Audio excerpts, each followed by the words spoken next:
Ladies and gentlemen, I have great pleasure in presiding over this conference of Minister of State Governments in charge of social welfare and the presidents of welfare associations in the country. On this occasion, I would like to share with you some of my views for your consideration.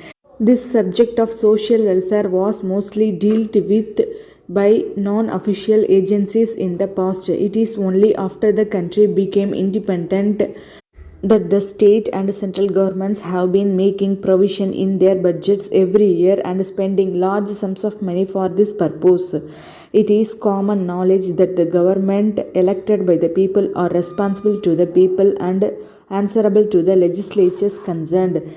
They have a responsibility to see that the money collected by way of taxes from different sections of the society is spent taking into consideration the requirements of the people and the overall interest of the country. While governments are at liberty to plan and spend for essential items of expenditure such as defense, as far as economic matters are concerned, I feel the economy of the family should be taken as the basis for planning, because when the structure of the family is distributed for many reasons, it becomes a social problem.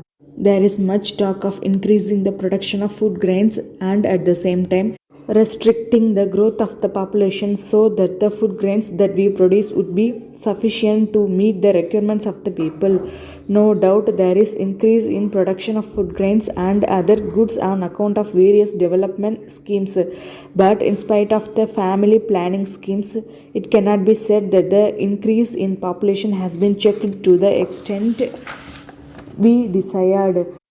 However, the government are expected to take into consideration the problems faced by the people and spend the government revenues in such a manner as to benefit them. It should always be remembered that healthy and happy citizens are the real assets of the nation. Next, I would like to deal with the welfare of women and children in particular, and also the unemployment problem facing the country. You will agree that in order to make full use of land and increase agricultural production, we have to see that irrigation facilities are provided by constructing dams across the rivers and diverting the water into different parts of the country. By such schemes, it will be possible to provide jobs to a large number of people in rural areas. There is no doubt that when once we make full use of the land and increase agricultural production, we will have enough of basic requirements to start a number of industries in the rural areas, which will further increase the employment opportunities. I am making this suggestion because of employment opportunities are provided, the problems facing the society can be reduced to that extent. The most important thing that the government and the welfare associations should do is to see that children are grown in healthy conditions and also given the right type of education, as the boys and girls of today are the future citizens of the country. Just as the head of a family takes keen interest in bringing up the children in his family, the government should take care of the boys and girls in poor families that may not be in a position to take care of them for a variety of reasons.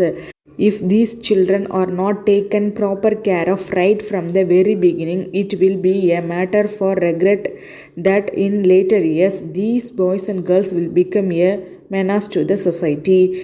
A number of welfare homes for such children will go a long way in this direction. Another important matter is the welfare of women. It is said that if we give education to a girl, it will amount to educating a family. In the same manner, in addition to educating the girls, they should be given their rightful place in the family and in the society.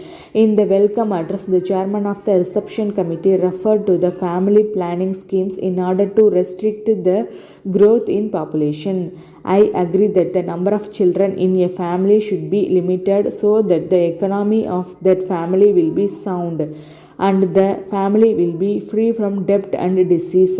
While this scheme is intended for the people who are married, we have to pay attention to an altogether different matter which is also of great social importance. That is the problem of getting a girl married. Some may ask what is the problem in this matter. People dealing with social problems are aware that the habit of demanding and receiving dowry is still there in spite of the legislation passed by government prohibiting such practices. Some people may demand dowry in cash while some others may accept it in the form of costly presents. While there can be no objection to the parents giving us gifts anything they desire for their daughters, it is a matter for regret that there are still persons who demand dowry as a matter of right. This is the thing which should be discouraged. I would like to appeal to the right thinking parents and the youth with progressive views to rise up to the occasion and put a stop to this habit so that other sections of the society may also follow them and the evil of dowry can be removed from the society once and for all. Welfare associations have a very important part to play in this respect, which is of vital importance to the healthy development of the society. They should impress on the people about evil effects of dowry and seek their cooperation. I am of the view that only when the evil of dowry is removed from the society, men and women can become equal partners in the building up of the nation without any restriction. I have mentioned only some of the problems within the short space of time. I request to discuss the matter freely and frankly and give your valuable suggestions. I thank you for giving me this opportunity and wish the conference all success.